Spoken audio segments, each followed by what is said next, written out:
म पनि पहिला माछाबजार ब्याङ्कमा सिइओ थिएँ हैन। अब 4 वर्षकै टेन्युर लिएर गएको र 21 महिनामा मैले माछाबजारै छोडेँ भनौँ न। भन्दाखेरि अब यस्तो चिजहरू लाइफमा भइरहेको छन्। सबैजनाले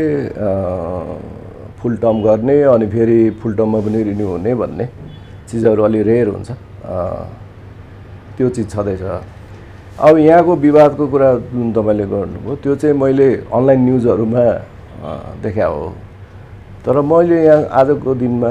जस्तो लगभग 1.5 महिना जति भयो मैले जोइन गरेको एज अ सिइओ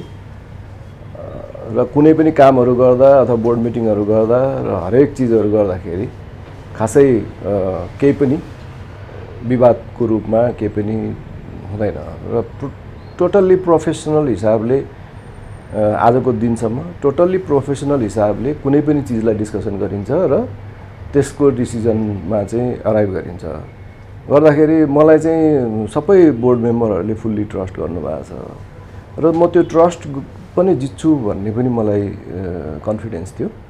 अब ट्रस्ट जित्ने भनेको पर्फर्मेन्सबाटै हो र पर्फर्मेन्स पनि म आइकिन धेरै नै इम्प्रुभमेन्टहरु भएको छ र ओभरअल ब्याङ्क चाहिँ भद्रगोल भन्नुभयो त्यो भद्रगोल ब्याङ्क चाहिँ छैन।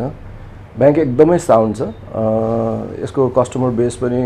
ठुलो छ। लगभग झन्डै 8 लाख कस्टमर बेस छ। उहाँहरूले पत्याउनु भएको छ ब्याङ्कलाई। डिजिटल ब्याङ्किङमा सनराइज ब्याङ्क एउटा फोर फ्रन्टमा छ। अनि रिटेल मैले भनिहालेँ 8 लाख कस्टमर छन् भन्दाखेरि रिटेल कस्टमरहरूको बेस ठुलो छ जसले गर्दाखेरि ब्याङ्कको हेल्थ फाइनान्शियल हेल्थ चाहिँ निकै नै राम्रो छ। अनि अब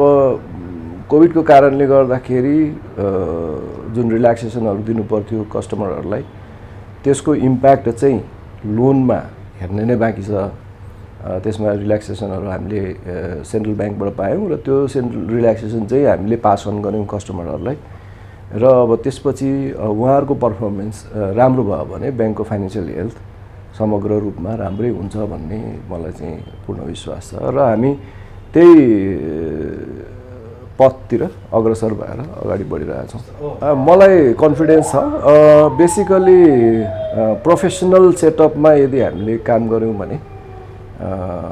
त्यसमा इस्यु हुन्छ जस्तो मलाई लाग्दैन। अनलेस अदरवाइज मर्जको कारणले गर्दाखेरि निस्किनु पर्यो भने अर्कै कुरा हो अथवा कन्टिन्यू गर्नु पर्यो भने अर्कै कुरा हो। तर मलाई चाहिँ विश्वास छ अहिलेसम्मको जुन मैले पाएको इन्भाइरोमेन्ट पाएको छु बोर्डबाट र तल मेरा जुनियर म्यानेजमेन्टबाट त्यो हेर्दाखेरि चाहिँ मैले यो अर्गनाइजेसनलाई फुल टेन्युरमा लिड गर्न सक्छु जस्तो लागेको छ भन्ने मैले आशा राखेको छु। यहाँ आफै पनि कार्यकाल पुरा नगरी ब्याङ्कबाट पनि छोड्नु भएको थियो। नेपालमा त बाहिर पनि यो कुरा हुन्छ। नेपालमा चाहिँ ब्याङ्कको सिइओहरू अलिक छिटो चेन्ज हुने प्राय कार्यकाल पुरा नगर्ने देखिएको छ। यो किन यस्तो भनेर चाहिँ यो सिइओहरूको कमजोरी हो कि बोर्डको कमजोरी हो कि हाम्रो यो इन्भाइरोमेन्ट हो कि तपाईँले के पाउनु होला कसरी विश्लेषण गर्नुहुन्छ? अब कम्पिटिटिभ इन्डस्ट्री छ ब्याङ्किङ इन्डस्ट्री भनेको सबैजनाले ग्रो गरिराखेकै हुन्छ र त्यो काइन्ड अफ टार्गेट पनि हुन्छ र त्यो टार्गेट चाहिँ सिइओ को कारणले मात्रै फुलफिल नहुने कि एक्सटर्नल इन्भाइरोमेन्टहरु जस्तो अब जतिसुकै राम्रो गर्यो भने पनि अब कोभिडको कारणले गर्दा हुने इफेक्टहरु अथवा लिक्विडिटीको टाइटनेस अथवा लिक्विडिटी सरप्लस हुँदाखेरिको सिचुएसनले गर्दाखेरि हुने इम्प्याक्टहरु त्यो सबै चीजले चाहिँ एक्सटर्नल इन्भाइरोमेन्टले धेरै ठुलो इम्प्याक्ट गरिरहेको हुन्छ। त्यो एक्सटर्नल इम्प्याक्टले धेरै चीजहरु गर्दाखेरि प्रोफेसनल सेटअपमा त्यो लेभलमा चाहिँ पुग्न नसक्दाखेरि चाहिँ आउने स्ट्रेस डेफिनेटली हो हैन जुन चाहिँ युनिभर्सल प्र्याक्टिस हो र अब त्यस्तो पनि छैन। कुनै ब्याङ्कहरुमा चाहिँ सिइओहरु फुल टर्म गरेर अर्को सेकेन्ड टर्म पनि उहाँहरुले चाहिँ गरिरहेको धेरै एक्जाम्पलहरु छ। सो बोथ वेज त्यसलाई हेर्न सक्नुपर्छ। अब त्यसमा चाहिँ इन्डिभिजुअल टु इन्डिभिजुअल फरक पर्छ। इन्डिभिजुअल भन्नाले बोर्डको इन्डिभिजुअल्सहरु र सिइओ को इन्डिभिजुअल क्यारेक्टरिस्टिक्सहरुले पनि फरक पार्छ हैन। त्यसले कन्टिन्युटी र डिस्कन्टिन्यू हुने चीजहरुमा त्यो चीजहरु हुन सक्छ। सनराइज ब्याङ्कलाई चाहिँ यो खास ब्याङ्किङ भनेको रकेट साइन्स होइन टिमवर्क हो र पोजिटिभिटी र इन्थुजियाजम भएर हामीले काम गऱ्यौँ सबै टिमले भने राम्रो अचिभमेन्ट सबै अर्गनाइजेसन हुनसक्छ र त्यसमा चाहिँ भनौँ न मोनिटरिङ फलोअप र each and every numbers bank कतातिर गइरहेछ भन्ने कुराहरूको चाहिँ हामीले राम्रोसँगले हेर्न सक्यौँ एनालाइज गर्न सक्यौँ र त्यो विकनेसहरूलाई ओभरकम गर्न सक्यौँ भने डेफिनेटली ब्याङ्कले इम्प्रुभ गर्छ र यो कोभिडको कारणले चाहिँ डिजिटाइजेसनमा धेरै राम्रो इफेक्ट ल्याएको छ फेस टु फेस ब्याङ्किङ भन्दा पनि फेसलेस ब्याङ्किङ चाहिँ अहिले प्रायोरिटीमा छ कस्टमरको पनि र ब्याङ्करको पनि ब्याङ्कले पनि आफ्नो टेक्नोलोजीमा इन्भेस्टमेन्ट गरेर अझै इम्प्रुभमेन्ट गरिरहेको देख्छु म जसले गर्दाखेरि धेरै राम्रा कामहरू अहिले डिजिटाइजेसनमा इन्टरनेट ब्याङ्किङमा क्युआर कोडमा अनलाइन ब्याङ्किङमा धेरै चिजहरू चाहिँ राम्रो कुराहरू भएका छन् जसले गर्दाखेरि ब्याङ्किङ सेक्टर अब डिजिटाइजेसनतिर उन्मुख भएको छ पहिले नै भइसकेको थियो तर कोभिडले अझै त्यसलाई एउटा अपर्च्युनिटीको रूपमा दिएको छ र हाम्रो ब्याङ्कको कन्टेक्स्टमा कुरा गर्दाखेरि हामी चाहिँ डिजिटल ब्याङ्किङमा अलिक राम्रै ब्याङ्कको रूपमा समकालीन ब्याङ्कहरूमा राम्रै ब्याङ्कको रूपमा इस्टाब्लिस भइसकेका छौँ धेरै फिचर्सहरू भएका डिजिटल प्रडक्टहरू छ जस्तो भनौँ न अब एनइएको बिल पेमेन्ट गर्नलाई मिस्ड कल मात्रै दियो भने पनि बिल पेमेन्ट हुन्छ भनेपछि त्यहाँभन्दा सजिलो तरिकाले पेमेन्ट हुने भनेको ब्याङ्क हामी एउटा मात्रै हो आजको डेटमा जस्तो लाग्छ मलाई सो हामी अरू इनोभेसनका कुराहरू पनि गरिरहेछौँ बिसाइड्स द्याट मेरो चाहिँ फ्युचरको यो ब्याङ्कको लागि भन्दाखेरि चाहिँ आर्टिफिसियल इन्टेलिजेन्स अथवा मसिन लर्निङमा चाहिँ केही मैले कन्ट्रिब्युट गर्न सकेँ भने विच इज माई अब्जेक्टिभ त्यो गर्न सके भने चाहिँ देन धेरै चिजहरू डिसिसन मेकिङका धेरै टुल्सहरू चाहिँ आर्टिफिसियल इन्टेलिजेन्सबाट गर्न सकिन्छ भन्ने कुरा हो यसको यस्तो प्रोसेस भनेको चाहिँ कस्तो भने इन हाउस नै मोडल बिल्डअप गर्नुपर्छ होइन हुन त अब धेरै चिजलाई आर्टिफिसियल इन्टेलिजेन्स भनिन्छ होइन तर अब मोडल बेस्ड फाइनेन्सिङहरू जस्तो कि विभिन्न स्कोर कार्ड मात्रै भने होइन कि मैले मोडल बेस्ड फाइनेन्सिङहरू जसले चाहिँ डिफल्ट फोरकास्ट गर्न सकोस् र डिसिजन मेकिङलाई चाहिँ मोडलले नै अग्री अथवा डिक्लाइन अथवा अप्रुभ गर्न सक्ने खालको चिज होस् भनेर अब आएको म भर्खर 45 डेज जस्तो भएको छ सो यसमा चाहिँ हामीले अब एउटा फ्रेमवर्क बनाएर अगाडि बढ्नेतिर लाग्छ र यो वेन वी स्टार्ट नाउ त्यो 1 by 1 एउटा प्रोडक्टमा गर्दै जाने चिज हो किनभने डेटा माइनिङ त्यसमा ठुलो इम्पोर्टेन्स राख्छ त्यो डेटाहरू चाहिँ सिस्टममा इन्ट्री गर्नु पर्यो त्यसको रिक्वायरमेन्टहरू हाल्नु पर्यो अनि मात्रै हामीले त्यो चिज गर्न सक्छौँ सो बाई प्रोडक्ट 1 by 1 हामी रेप्लिकेट गर्दै अगाडि बढ्छौँ टेक्स लङ्गर टाइम एउटा कुनै प्रोडक्टमा हामीले 1 वर्षमा गर्न सक्यौँ भने त्यसलाई रेप्लिकेट गर्दै जानुपर्छ अब यत्रो कस्टमर बेसमा सबै डेटा इन्ट्री गर्न पनि रिक्वायर्ड डेटा इन्ट्री गर्नलाई पनि एउटा ठुलै प्रोजेक्ट हुन्छ त्यो होइन तर त्यो गर्न सक्यो भने जुन चाहिँ मेरो भिजन छ त्यो गर्न सक्यो भने चाहिँ हामीले धेरै ब्याङ्कलाई अब पछाडि पार्दै अगाडि बढ्न सक्छौँ भन्ने मलाई विश्वास छ कोभिडको असर हेर्न बाँकी नै छ भन्नु पर्यो डिपोजिट असर परेकै छैन अहिलेसम्म भन्नु होइन असर परेछ त्यसको त्यो असरको रिफ्लेक्सन ब्यालेन्स सिटमा हेर्नलाई चाहिँ अलिक बाँकी नै छ भन्नु खोजेको स्पेसल्ली लोन साइडमा डिपोजिट साइडमा चाहिँ कोभिडको असर कारणले गर्दा पोजिटिभ आछ जस्तो फर इक्जाम्पल मान्छेहरूले क्यास घरमा नराख्ने डिजिटल वेमा चाहिँ ट्रान्जेक्सन गर्ने गर्दाखेरि ब्याङ्कहरूको डिपोजिट बढ्ने अर्को चाहिँ विदेशबाट जुन रेमिटान्सहरू आउँथ्यो पहिला चाहिँ अर्को मिडियम ग्रे एरियाबाट आउँथ्यो भने अब अहिले चाहिँ ब्याङ्किङ च्यानलबाट आउने गर्दाखेरि पनि ब्याङ्कको डिपोजिटहरू बढ्ने देखेको छ त्यसले ठुलो एउटा ट्रान्सपरेन्सी भनौँ अथवा इम्प्याक्ट राम्रो आएको छ यता लोन साइडमा र यो डिजिटल ब्याङ्किङको कारणले गर्दाखेरि अहिले जुन क्युआर कोडमा जुन सबै ब्याङ्किङ सेक्टरका साथीहरूले एग्रेसिभली लागिराख्नु भएको छ जसमा चाहिँ हाम्रो सेन्ट्रल ब्याङ्कले पनि उत्तिकै महत्त्व दिनुभएको छ गभर्नर आफै पार्टिसिपेट गर्नुभएको छ गर्दाखेरि त्यसले अझै उसमा चाहिँ ट्रान्सपरेन्सी ल्याउँछ र अनब्याङ्क पपुलेसनमा पनि ब्याङ्कहरू जान सक्ने भन्ने छ एउटा त्यो है डिपोजिट साइडमा र वे अफ डुइङ ट्रान्जेक्सनको साइडमा र लोनमा चाहिँ अब सबै रिस्ट्रक्चरिङ भनौँ 3 किसिमको क्याटेगोराइज गरेर लोनलाई चाहिँ रिस्ट्रक्चरिङ गर्न दिनुभएको छ सर्टेन अमाउन्ट अफ इन्ट्रेस्ट तिरेर चाहिँ इन्ट्रेस्टलाई फ्रिज गरेर रिपेमेन्ट सेड्युलमा राखिएको छ जसले गर्दाखेरि लोन चाहिँ अब कोभिडको कारणले गर्दाखेरि लोन बिग्रिने स्थितिमा देखिएन तर सबै लोनहरू चाहिँ रिभाइभै हुन्छन् सबै लोनहरूले चाहिँ आफूले बाउन्स ब्याक भएर चाहिँ राम्रो बिजनेस कन्टिन्यू गर्न सक्छन् पोस्ट कोभिडमा भन्ने कुरा चाहिँ हेर्न बाँकी छ एउटा असर कहिलेसम्म पर्ला तपाईले आफूले यत्रो अब यो असारसम्म त सेन्ट्रल ब्याङ्कको रिल्याक्सेसन नै छ र इफ यो असारसम्मको रिल्याक्सेसन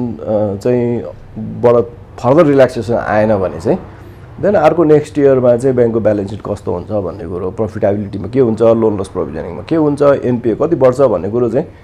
रियल लिटमस टेस्ट चाहिँ त्यतिखेर देखिन्छ जस्तो लाग्छ मलाई तर लोन ऋण जसरी विस्तार भएको देखिन्छ नि त्यो हेर्दाखेरि त यहाँ त डिमान्ड मात्र देखिन्छ कि सामान्य अवस्थामा पुगेको देखियो हैन ऋण विस्तारले गर्दा ऋण चाहिँ कसरी विस्तार भयो के पर्पजको लागि विस्तार भयो बिजनेस बढ्नको लागि ऋण विस्तार भयो कि अब जस्तो जुन कोभिडको लागि चाहिँ जुन दिने कोभिडका लोनहरू थिए नि कोभिडको इम्प्याक्टलाई हटाउन अथवा इकोनोमिक सेक्टरलाई स्टिमुलस गर्नको लागि जुन सेन्ट्रल ब्याङ्कबाट आएका मेजर्सहरू थिए त्यो एक्सर्साइज गर्दाखेरि पनि लोन बढ्ने जस्तो एक्जिस्टिङ कस्टमरलाई पहिला 80% फाइनेन्सिङ गर्न मिल्थ्यो भने 90% पनि गर्ने भनेपछि 10% लोन बढ्नु भनेको अहिले इन्डस्ट्रीमा कति बढेको छ र लगभग त्यही नै रेटमा हो हैन र पोस्ट कोभिड भनौँ कि अब के भनौँ अब रिड्युस्ड कोभिडको सिचुएसनमा इकोनोमिक एक्टिभिटिज चाहिँ अहिले फेरि सबै ब्लक भएको इकोनोमिक एक्टिभिटिज 81 फुकेको जस्तो देखिन्छ र अहिले इकोनोमिक एक्टिभिटी चाहिँ निकै नै बढेको छ compare to some of the industry जस्तो कि टुरिज्म र एयरलाइन्स यस्ता खालका इन्डस्ट्रीदेखि बाहेक अरू इन्डस्ट्रीहरू चाहिँ नर्मल सिचुएसनमा आइसकेको छ र अहिले सबैको भनौँ न डिमान्डहरू पनि मान्छेको कन्ज्युमरको डिमान्डहरू पनि बढाएको छ भेहिकलको इम्पोर्ट पनि बढाएको छ त्यसले चाहिँ मान्छेहरूको कन्फिडेन्सको लेभल देखाउँछ जसले गर्दाखेरि त्यो 8-9 महिना जुन ब्लक भएर डिमान्डै नभएको स्थितिबाट 81 ठुलो डिमान्ड पनि दिएको छ सो बोथ वे चाहिँ को कारणले गर्दाखेरि चाहिँ लोनहरू चाहिँ बढेको जस्तो देखिन्छ तर जुन किसिमले ऋणको विस्तार छ त्यो किसिमले आर्थिक वृद्धि दर त हुनुपर्ने थियो अर्थशास्त्र एक्ज्याक्टली हिजै मात्र विश्व ब्याङ्कको एउटा प्रक्षेपण आएको छ 2.273 भन्दा कम छ भनेको त्यो त देखिएन त ऋण पैसा कहाँ गयो जिडिपी चाहिँ 2 समथिङले पोजिटिभ छ हैन सो लकी भन्नुस् यो नेगेटिभ छैन हैन यो इज भेरी भेरी इन्ट्रेस्टिङ अब डेभलप कन्ट्रीहरूमा नेगेटिभ छ इन्डियामा पनि झन्डै 25% नेगेटिभ थियो अब तर इन्डिया पनि अहिले बाउन्स ब्याक भइरहेछ इभन अहिलेको कोभिडको हिसाबले हेर्दाखेरि पनि हैन नेपालमा चाहिँ मैले अघि भने तपाईँले अलिकति बुझ्नुपर्ने कुरा यसमा के छ भने जस्तो 100 अरबको लोन थियो 100 अरबको इन्भेस्टमेन्टमा ब्याङ्कहरूले 80 अरब चाहिँ कुनैमा लोन दिन मिल्थ्यो भने एग्रिगेटको रूपमा अब 10 अरब चाहिँ 10% प्लस गर्नलाई दिँदाखेरि चाहिँ देन 90 अरबसम्म गयो त्यसको एउटा इम्प्याक्ट पहिला पास्टमा देखियो र अब चाहिँ बिजनेस एक्टिभिटिज नै बढेको हुनाले गर्दाखेरि पनि जस्तो भन्दाखेरि प्री कोभिडको सिचुएसनमा स्टिलहरूको receivable period was very long मान्छेहरूले 4% क्यास डिस्काउन्ट दिँदाखेरि पनि इन्टरप्रेनरहरूले त्यो क्यास डिस्काउन्टलाई एक्सर्साइज नगरिकन क्यास डिस्काउन्ट नलिकन बरु उधारमै सामान लिएर बेच्नु हुन्थ्यो भने अहिले अलमोस्ट क्यासको स्थिति छ भनेको त्यसले गर्दाखेरि त्यसले नै देखाउँछ एक्टिभिटिजहरू चाहिँ स्टिलको सिमेन्टको एक्टिभिटिज हेर्दाखेरि बिजनेसको एक्टिभिटिज हेर्दाखेरि चाहिँ इकोनोमिकमा चाहिँ अहिले निकै नै प्री कोभिडको सिचुएसन भन्दा पोस्ट कोभिडमा इभन बेटर छ भन्नु पर्यो तर दुईटा उद्योग तपाईले भने जस्तै दुईटा उद्योग चाहिँ ठिकै देखिन्छ तर पनि इकोनोमीमा एउटा महत्त्वपूर्ण हिस्सा भने पर्यटन एक्ज्याक्टली त्यो चाहिँ अझै पनि असर छ र कति जान्छ थाहा छैन र यो टुरिज्मको इन्डस्ट्रीमा चाहिँ सिभियरली हिट नै भएको छ हैन हिजो मात्रै पनि सेन्ट्रल ब्याङ्क डिप्युटी गभर्नरको अध्यक्षतामा इन्टरेक्सन भएको थियो त्यो इन्टरेक्सनमा पनि अब पोस्ट कोभिड टुरिज्म सेक्टरलाई चाहिँ अझै हामीले प्रोटेक्ट गर्नुपर्ने हो अझै हामीले कहाँसम्म जान्छ यो 2023सम्म चाहिँ त्यसको इफेक्ट रहि नै रहन्छ भन्ने पनि छ मान्छेहरूको मुभमेन्ट त्यस्तो धेरै देखिएको छैन होइन त्यसले गर्दाखेरि टुरिज्म सेक्टर र एयरलाइन्सको सेक्टर चाहिँ अलिकति हिट नै भएको देखिन्छ स्पेसली होटल इन्डस्ट्रीहरू त निकै नै हिट भएको देखिन्छ एउटा कुरो हामीले के बुझ्नुपर्छ भने जबसम्म कन्स्ट्रक्सनको एक्टिभिटिज हुँदैन तबसम्म मान्छेहरू धेरै अनइम्प्लोइड हुन्छन् र अनइम्प्लोइड हुनुको कन्स्ट्रक्सनको एक्टिभिटिज चाहिँ हामीले कहाँबाट हेर्न सकिन्छ भन्दा स्टिल र सिमेन्टको एक्टिभिटिजबाट हेर्न सकिन्छ त्यसले ठुलो इम्प्लोइमेन्ट जेनेरेसन गरिरहेको हुन्छ र त्यो क्यासको जुन मुभमेन्ट हुन्छ त्यो टोटल इकोनोमीको ओभरअल डिमान्डलाई त्यसले इफेक्ट गरिरहेको हुन्छ त्यो कन्स्ट्रक्सन बिजनेस भनेको अथवा भनौँ न त्योसँग रिलेटेड रिटेलरहरू डिलरहरूको बिजनेस भनेको चाहिँ त्यसले इम्प्लोइमेन्ट जेनेरेट गरिरहेको हुन्छ र त्यसले चाहिँ ओभरअल कन्ज्युमर जस्तो तपाईँको कपडा किन्नेदेखि लिएर मुभमेन्टदेखि लिएर विभिन्न ठाउँमा घुम्नेदेखि लिएर त्यो सबै चिजमा त्यसको इफेक्ट आइरहेको हुन्छ होइन पोजिटिभ इफेक्ट आइरहेको हुन्छ भने यदि त्यो चिज भएन भने चाहिँ ठुलो रूपमा चाहिँ सराउन्डिङको इन्डस्ट्रीहरूलाई इफेक्ट गर्छ जसले गर्दाखेरि एउटा सबैभन्दा मेजर इन्डिकेटर चाहिँ स्टिलको र सिमेन्टको बिजनेसले इन्डिकेट गर्छ तपाईँ जस्तो भनौँ न चाउचाउको कन्जम्सन अथवा क्लोथको कन्जम्सन अथवा बाइसिकलको कन्जम्सन अथवा जग्गाको व्यापारको ट्रान्जेक्सन अथवा घर बनाउने एक्टिभिटिज मान्छेमा कन्फिडेन्स कहाँबाट आउँछ मान्छेमा कन्फिडेन्स जब इकोनोमिक एक्टिभिटिज बढ्दै जान्छ अब म फ्युचर चाहिँ मा चाहिँ म यति गर्न सक्छु भन्ने कन्फिडेन्स भएपछि मात्रै उसले चाहिँ त्यो चिजमा इन्भेस्टमेन्ट गर्ने जस्तो अब फ्युचर चाहिँ ब्लिक छ भने आजको दिनमा मान्छेहरूले घर बनाउने प्रयास गर्दैन हैन धेरै मान्छेहरूले धेरै थोरै मान्छे हुन्छन् घर बनाउने हुन्छ जसको फ्युचर अस्योर्ड छ भन्नुको अर्थ चाहिँ के त भन्दाखेरि ओभरअल एक्टिभिटिजहरूमा चाहिँ मान्छेको कन्फिडेन्स बढाएको छ भन्नु पर्यो भन्न खोजेको सिमेन्ट र डन्डी इन्डस्ट्रीमा गएको ऋणले हेर्दाखेरि चाहिँ ऋण जसरी बढाएको छ नि सिमेन्ट र डन्डीमा त्यसले चाहिँ इकोनोमीलाई अब अर्को वर्ष यसको सकारात्मक असर या असर त अर्को वर्ष देखिएला त्यो चाहिँ राम्रो देखिँदैछ भन्नु खोज्नुभयो त्यो that is one of the major indicator हो भन्ने जस्तो तपाईँले इन्टरनेसनली हेर्नुभयो भने कुनै पनि इकोनोमीमा चाहिँ अलिकति इकोनोमी चाहिँ स्लोनेस भयो भने इकोनोमी अलिकति स्लो भयो भने चाहिँ कन्स्ट्रक्सनको एक्टिभिटिज गभर्मेन्टको थ्रुबाट आउँछ रोड कन्स्ट्रक्सनदेखि लिएर इन्फ्रास्ट्रक्चरमा ठुलो इन्भेस्टमेन्ट आउँछ त्यसले चाहिँ स्टिमुलेट गर्छ इकोनोमीलाई होइन सो हाम्रोमा चाहिँ त्यस्तो खालको ठुलो इन्भेस्टमेन्ट गभर्मेन्ट साइडबाट हामी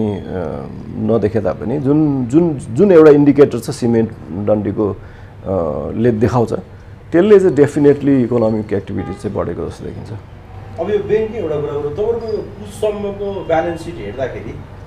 पुससम्म त त्यति धेरै बिजनेस थिएन तर अदर इन्कम चाहिँ ब्याङ्कहरूको एकदम राम्रो देखिन्थ्यो सबै तपाईँहरू सेयरमै बढी खेल्न थाल्नु भयो कमाउनलाई चाहिँ यो अब अरू ब्याङ्कले के गरे मलाई थाहा छैन हाम्रो ब्याङ्कले चाहिँ त्यस्तो सेयरमा को ट्रेडिङमा धेरै एक्टिभली पार्टिसिपेट गरेर इन्कम गरेको चाहिँ छैन इनसाइडर ट्रेडिङ पनि ब्याङ्कबाटै यो भयो insider trading is different than सेयरको इन्भेस्टमेन्टबाट रिटर्न हुने होइन अनि इनसाइडर ट्रेडिङ भनेको त डिप इन्फर्मेसन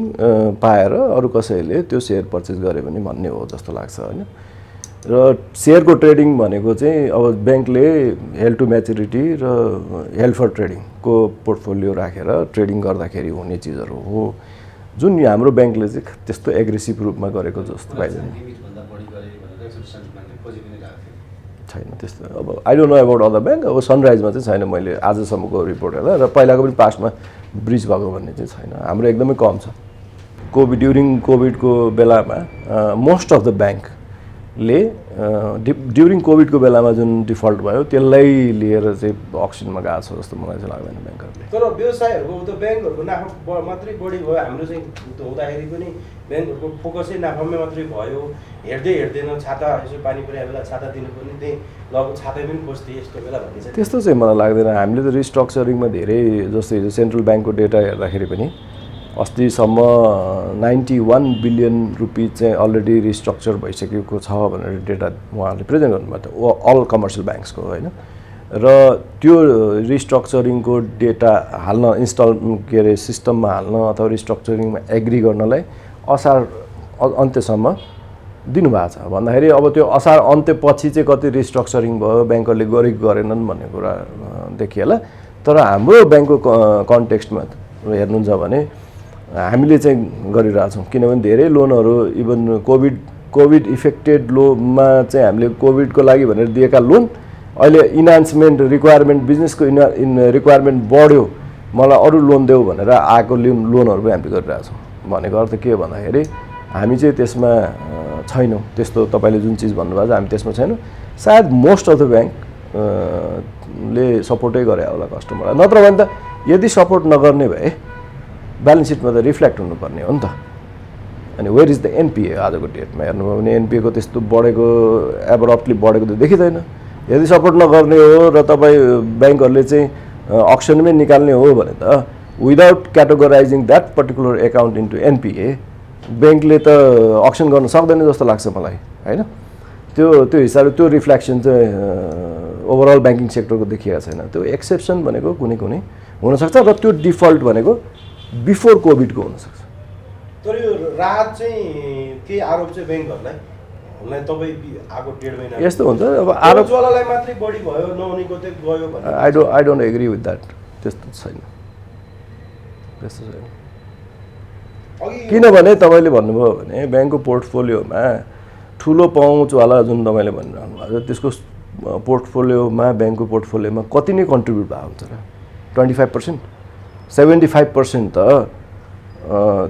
ठुलो लार्ज कर्पोरेटभन्दा कमका लोनहरू बरोरहरू हुनुहुन्छ भनेपछि उहाँहरूलाई हामीले सपोर्ट गरेन, ब्याङ्कहरूले सपोर्ट गरेन भने त लार्ज स्केलमा एनपी आउँछ होइन। त्यो त रिफ्लेक्सन आइहाल्छ नि, त्यस्तो हुँदैन। अब इभन एटिएम पनि अब चाहिँ क्यासलेस इन्भाइरोमेन्ट होइन एटिएम भनेको होइन। एटिएमबाट त क्यासै निकाल्नु पऱ्यो, सिधै ट्रान्जेक्सन पस अथवा क्युआरबाट हुने चाहिँ बढी देखाएको छु मैले। र इन्ट्रेस्टिङली तपाईँलाई मैले सेयर गर्नुपर्दाखेरि हामीले अस्ति भर्खर एउटा दक्षिणकालीमा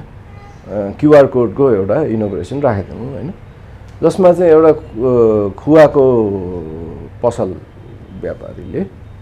को व्यक्तिगत एकाउन्टमा जाने गरी क्युआर कोड हामीले उहाँलाई अनबोर्ड गरेका थियौँ र ट्रान्जेक्सन हामीले उहाँबाट गऱ्यौँ। र त्यो लेभलको कन्फिडेन्स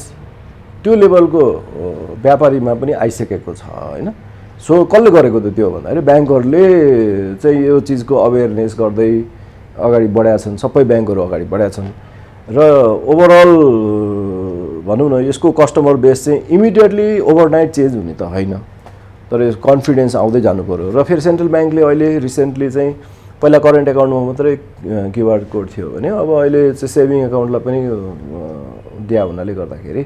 अब यसको अनबोर्डिङको हरेक ब्याङ्कमा चाहिँ ठुलो स्केल लार्ज स्केलमा भइरहेको छ। र यसले चाहिँ डिजिटल ब्याङ्किङ यो this is one of the indicator हो जुन चाहिँ डिजिटल ब्याङ्किङलाई चाहिँ अलिकति प्रोत्साहन गर्ने र त्यो एरियामा ब्याङ्कहरू फोकस भएको पनि चाहिँ हामीले देख्न सक्छौँ। तर सबै चिज ओभरनाइट एकैचोटि चेन्ज त हुँदैन। हर्डल भन्दा पनि कस्टमरको अवेरनेस सबैभन्दा ठुलो कुरो हो। उहाँहरूको अब डिजिटल्ली युज गर्ने जस्तो पहिला चाहिँ मेरो प्यारेन्ट्सले सेयर चाहिँ पेपरमै सेयर राख्नुहुन्थ्यो र उहाँलाई चाहिँ अब भर्चुअल्ली सेयर राख्नु पर्दाखेरि मैले धेरै कन्भिन्स गरिसकेपछि मात्रै उहाँहरू अग्री हुनुभयो होइन। त्यस पहिला तर हाम्रो पहिला क्यास नै दराजमा राख्थ्यौँ भने अहिले चाहिँ ब्याङ्कको स्टेटमेन्ट पेपरमा हेरेपछि मेरो क्यास ब्यालेन्स यति रहेछ एकाउन्टमा भन्ने जस्तै सेयरको पनि त्यस्तै हो। र अब अहिले आउने यो जुन क्युआरको ट्रान्जेक्सनहरू छ त्यो पनि त्यस्तै हो होइन। अब यो बिस्तारै कन्फिडेन्स चाहिँ विन गर्दै गएपछि मान्छेहरूले क्यास चाहिएन, क्यास ह्यान्डलिङमा चाहिँ मलाई बरु डिस्कम्फर्ट भयो, म चाहिँ डिजिटल्ली नै ट्रान्जेक्सन गर्न चाहन्छु भन्ने चिज चाहिँ बढी आउँछ जस्तो अवेरनेसकै कुरा हो, अरू केही पनि होइन। एक्ज्याक्टली त्यो लगानीको एसेसमेन्ट चाहिँ मैले गरेको छैन होइन। सुरक्षाको हिसाबले जस्तो हाम्रो जुन एटिएमको अस्ति ह्याक भयो त्यसबाट चाहिँ अब सुरक्षामा कहिलेकाहीँ कमी कमजोरी हुन्छ, तर अब त्यो भन्दैमा त्यो एरियामा हामी अगाडि नबढ्ने भन्ने कुरा होइन। हामीभन्दा ब्याङ्कले गर्ने सुरक्षाको जुन प्रतिभूति दिने इन्टरनेसनल्ली पनि जति कोसिस गर्दाखेरि पनि काहीँ न काहीँ लुप होल्सहरू निकाल्छन् र अगाडि बढ्छन्, त्यो लुप होललाई टाल्दै जाने हो। र त्यसको अर्थ त्यसमा चाहिँ रिस्क छ भनेर गर्दै नगर्ने पनि होइन, र सुरक्षाको मेजर्स अपनाउँदै नअपनाउने पनि होइन। आफ्नो आफ्नो ब्याङ्कले सुरक्षाको हरेक प्रयत्नहरू र प्रोसेसहरू र सिस्टमहरू चाहिँ इन प्लेस नलेज अनुसारले र रिक्वायरमेन्ट अनुसारले गरि नै रहेका छन् र गर्छन् पनि। किनभने म अब सिनियर लेभलमा 2-3वटा ब्याङ्कमा काम गरिसकेँ, 4वटा ब्याङ्कमा काम गरिसकेँ। त्यसमा हेर्दाखेरि नन अफ द ब्याङ्कको म्यानेजमेन्ट अथवा बोर्ड होइन यसमा इन्भेस्टमेन्ट गर्नु हुँदैन भन्ने खालको म्यासेज कहीँ पनि पाइने कि सबैले चाहिँ पोजिटिभली केही न केही गर्नुपर्छ भन्ने नै छ। तपाईँहरूलाई भन्नुपर्दाखेरि ब्याङ्कले त एकदम प्रफिट कमाए पनि भन्नुहुन्छ होइन, अनि अर्को साइडमा चाहिँ सुरक्षामा लगानी गर्न सक्दैन भन्ने पनि भन्नुहुन्छ होइन। I think that is contradictory. ब्याङ्करले सक्छ, राम्रोसँग लगानी गर्न सक्छ र गर्छ कि, तर बेसिकली अवेरनेस यी सबैभन्दा ठुलो र इम्पोर्टेन्ट कुरा हो। अर्को एउटा चाहिँ यो डिजिटलसँगै जोडिएको विषय चाहिँ यो विश्वमा विकास भइरहेको भर्चुअल करेन्सी क्रिप्टोहरूको। हिजै 2 दिन मात्रै भिसा कार्डले पनि यो बिटकोइनलाई मान्यता दिने हुँदा चाहिँ यसले ब्याङ्किङ सेक्टरमा चाहिँ के चेन्ज ल्याउला जस्तो लाग्छ? जुन क्युआर 5-7 वर्ष अगाडि हामी बाहिर पेमेन्ट भएको थियो त्यो आइसक्यो, के देख्नुहुन्छ अब यो वर्ल्डको ब्याङ्किङ? अहिले त्यसको चाहिँ मेरो यो बिटकोइनको बारेमा चाहिँ त्यति धेरै ठुलो भर्चुअल करेन्सीको त्यो बारेमा अब नेपालमा अहिले त्यति ठुलो इफेक्ट आउँछ जस्तो इमिडिएटली चाहिँ लाग्दैन मलाई त्यसमा खासै एसेसमेन्ट पनि छैन। खास भविष्यको मार्केट त अब भिसा तपाईँले गरिरहेको भिसा कार्डले नै मान्यता दिने भनिसकेपछि त हामी सधैँ पछाडि बस्नु पर्नु त नमिल्ला नि त। हेरौँ डिजिटल त डेफिनेटली अब यसमा अवेरनेस अझै बढिया होला, अनि त्यसपछि वी क्यान से अथवा I can say something about it जस्तो लाग्छ। मतलब नोटै ननिकाल्ने त्यसमा केही तपाईँले हेर्नु भएको छ बाहिरको हेर्दाखेरि अध्ययन होइन, जस्तो नोट ब्याङ्कले निकाल्ने नोट होइन, सेन्ट्रल ब्याङ्कले निकाल्ने हो होइन। अब पनि त्यो म्यानेज जुन मुद्राको म्यानेज हुन्थ्यो कसले नै ननिकालेको नोटलाई चाहिँ मान्यता लेनदेनमा दिँदाखेरि चाहिँ के हुने के देख्नु? आई थिङ्क हामी जस्तो कन्ट्रीमा जहाँ चाहिँ क्यापिटल कन्भर्टिबिलिटी इज भेरी भेरी भनौँ न स्ट्रिक्ट अथवा क्लोज जस्तै छ, त्यस्तोमा चाहिँ बिटकोइनको प्रचलन आउने भनेको चाहिँ अहिले फार अवे हो जस्तो मलाई लाग्छ। मैले यहाँ सोध्न किन खोजिरहेको छु भन्दाखेरि प्रविधि र यो कुराहरू चाहिँ रोकेर रोकिँदैन नि त। न्युयोर्कमा डेभलप भएको, न्युयोर्कमै आइसकेको आइफोन जति छिटो आउँछ ती कुरा पनि आइतर आइरहेछन्, यहाँ काम पनि गरिरहेछन्। डेफिनेटली तपाईँलाई यो राष्ट्र ब्याङ्कले प्रतिबन्ध लगाइरहेको इस्युमा जवाब दिन होइन, त्योभन्दा साना कुराहरू छन् जुन चाहिँ अलरेडी ग्लोबल प्र्याक्टिस छ, नेपालमा आइसकेको छैन। जस्तो मनी मार्केटै डेभलप भएको छैन होइन, bitcoin is far away. Money market जस्तो मनी मार्केट चाहिँ जति ग्लोबल्ली डेभलप छ डेभलप कन्ट्रीहरूमा, त्यो मनी मार्केट चाहिँ हाम्रो कन्ट्रीमा छैन। त्यो खालको मोडल चाहिँ हाम्रो देशमा युज भइरहेको छैन। धेरै रेगुलेटरी कन्स्टेन्ट पनि छ र त्यसको अवेरनेस पनि छैन र कन्फिडेन्स पनि छैन। लार्ज इन्फ्रास्ट्रक्चर प्रोजेक्टहरू चाहिँ मान्छेहरूले बोन्डको थ्रुबाट गर्छन्, एसपिबी बनाएर गर्छन्, जुन हाम्रोमा अहिलेसम्म एउटा पनि छैन होइन। स्टिल भनौँ न हामीसँग एउटा संस्था त इस्टाब्लिस भएको छ, तर त्यो एरियामा चाहिँ हाम्रो काममा भनौँ न प्रिमिटिभ स्टेजमा पनि आजको डेटमा छैन होइन। त्यो भएको हुनाले र प्लस हाम्रो जुन क्यापिटल कन्भर्टिबिलिटी पनि त्यति नभएको हुनाले गर्दाखेरि त्यो चिजहरू चाहिँ हुनलाई अलिक टाइमै लाग्छ जस्तो लाग्छ मलाई। रणनीति के छ अब यो मर्जर एक्विजिसनमा सनराइजको आफ्नो चाहिँ? सनराइज टिओआरमा चाहिँ मेरो टिओआर अथवा कन्ट्र्याक्टमा चाहिँ मर्जर गर्नै पर्छ भनेर लेखेको छैन होइन, तर I am really positive about merger. अनि र हाम्रो बोर्डको र हाम्रो इभन सिनियर म्यानेजमेन्टकोहरूको पनि इन्टेन्सन र इन्ट्रेस्ट चाहिँ मर्जरको इन्ट्रेस्ट छ र वी आर एक्सप्लोरिङ भन्नु पऱ्यो। राम्रो खालको पार्टनर मिल्यो भने चाहिँ हामी मर्जरमा अगाडि बढ्छौँ भन्ने कुरो चाहिँ एकदम क्लियर इन्डिकेसन छ, क्लियर थट प्रोसेस छ। यो राष्ट्रिय स्तरकै भनेको वाणिज्य ब्याङ्क हो कि विकास ब्याङ्क हो कि साना सनराइजको बिचमा विकास ब्याङ्कहरू त लिएको अनुभव पनि छ? हजुर, अनुभवै नभए पनि कुड बी बोथ। अब होइन, कुड बी बोथ। अब ठुलै संस्था हुने भन्ने हिसाबले हुँदाखेरि अब कमर्सियल ब्याङ्कैसँग चाहिँ मर्ज भयो भने बेटर हुने हो भन्ने किसिमको थट प्रोसेस पनि छ। तपाईँ 1.5 महिनामा अब तपाईँको पनि केही भूमिका त हुन्छ, बोर्ड यसमा बढी बोर्डको हुन्छ, तर पनि सिओको भूमिका नहुने हुन्छ, त्यही पनि केहीसँग कुराकानी त्यस्तो भएको छ कि छैन? मेरो लेभलमा कुराकानी चाहिँ भएको छैन। अब मैले कुराकानी भनेको अर्को ब्याङ्कको प्रमोटरसँग कुराकानी गर्ने होइन, मैले कुराकानी गर्ने भनेको अर्को ब्याङ्कको सिइओसँग अथवा म्यानेजमेन्टसँग कुरा गर्ने हो होइन। र अब जबसम्म हामीले क्लियर इन्डिकेसन कुन संस्थासँग चाहिँ कुरा गर्ने हो भन्ने कुरो आउँदैन प्रमोटर साइडबाट र बोर्डबाट, तबसम्म मैले एक स्टेप अगाडि बढेर आफैले मर्ज गरौँ भनेर हिँड्दै भन्ने कुरा आउँदैन। तैपनि अब यसमा चाहिँ ल पहल गरौँ न त भन्ने कुरा आउँदाखेरि चाहिँ म चाहिँ एकदम पोजिटिभली अर्को संस्थाको म्यानेजमेन्टसँग फेरि एगेन प्रमोटर अथवा बोर्डसँग होइन म्यानेजमेन्टसँग चाहिँ कुरा गर्ने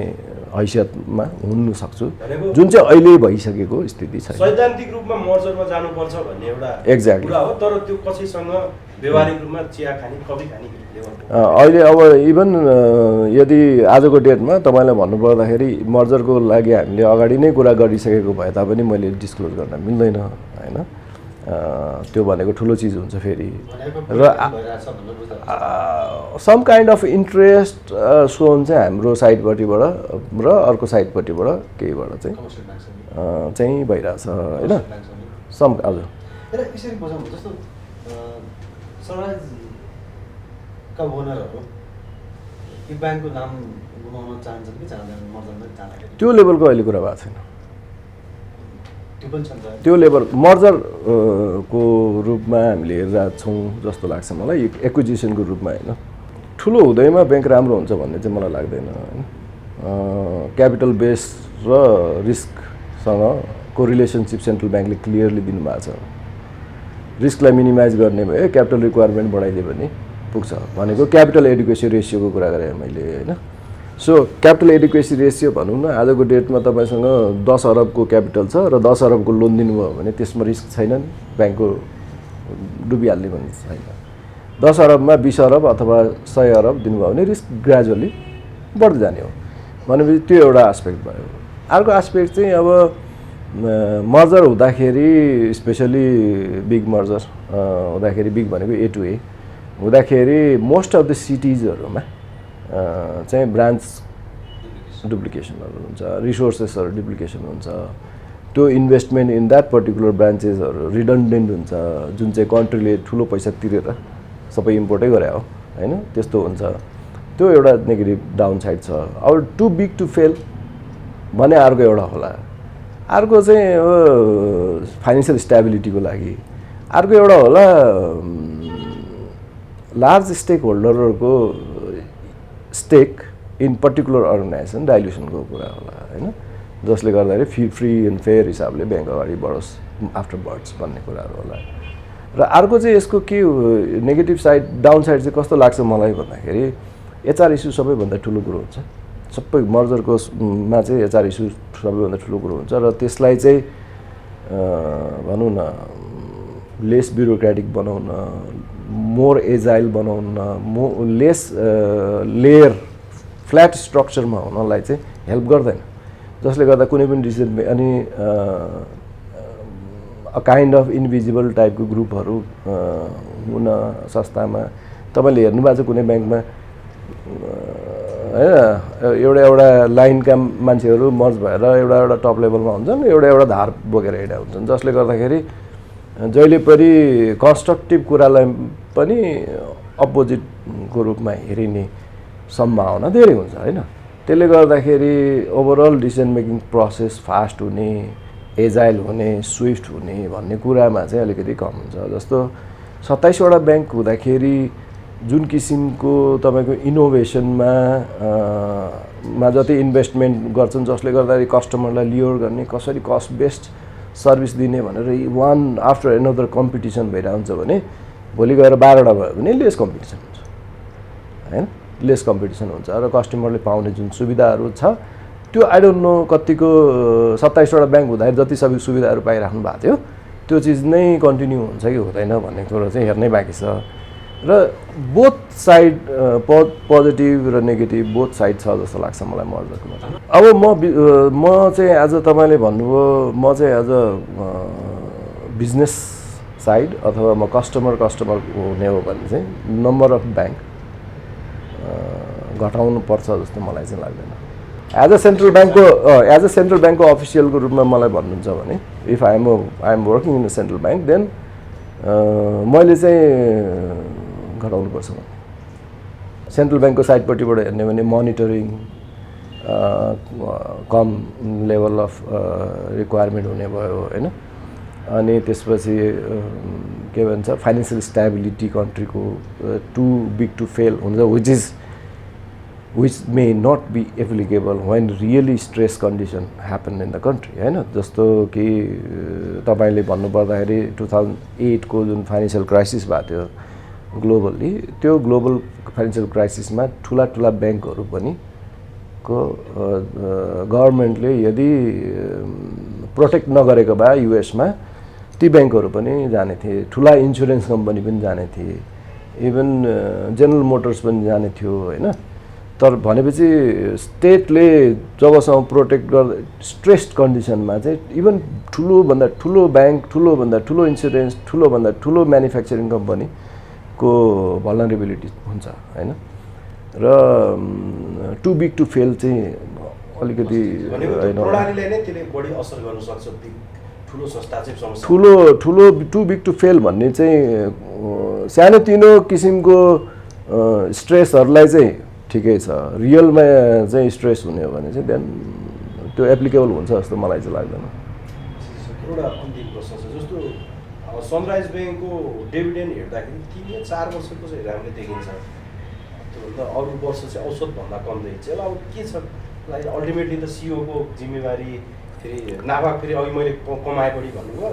भने चाहिँ रिटर्न फेरि देखिँदैन। अब सेकेन्ड क्वार्टरको हेर्दाखेरि चाहिँ हाम्रो साथीहरूले हुन्छ, म यहाँ जोइन गरिसकेको थिइनँ, साथीहरूले राम्रै काम गर्नुभएको जस्तो देखिन्छ। जस्तो रिकभरीमा, जसले गर्दाखेरि सेकेन्ड क्वार्टरको प्रफिटेबिलिटी हाम्रो हेर्नुभयो भने, रिटर्न अन इक्विटीको कुरा हेर्नुभयो भने we are far ahead than many of the bank होइन। अब basically total amount of profit हेर्नुहुन्छ भने लेस हुन्छ होइन। अब बेसिकली के चाहिँ हेर्ने मोर हेर्ने भनेको रिटर्न अन इक्विटी हेर्ने हो होइन। एनपिएको लेभल पनि घटेको जस्तो देखिन्छ यो सेकेन्ड क्वार्टरमा हेर्दाखेरि। अब येट टु बी सिन कोभिडको इफेक्ट मैले अघि भनिहालेँ के हुन्छ, अनि त्यसपछि डिभिडेन्ड पेमेन्ट गर्ने क्यापेसिटी के हुन्छ यो हेर्नै बाँकी छ। It is not necessarily that जुन पोर्टफोलियो हामीले इन्भेस्ट गरेका छौँ, लगानी गरेका छौँ, लोन दिएका छौँ, त्यो पोर्टफोलियोमा भएका मेजोरिटी अफ द क्लाइन्ट चाहिँ बााउन्स ब्याक हुनुभयो, कोभिडको इफेक्टलाई रिकभर गर्न सक्नुभयो र बिजनेस एज युजुअल उहाँहरूको हुन सक्यो भने देन ब्याङ्कको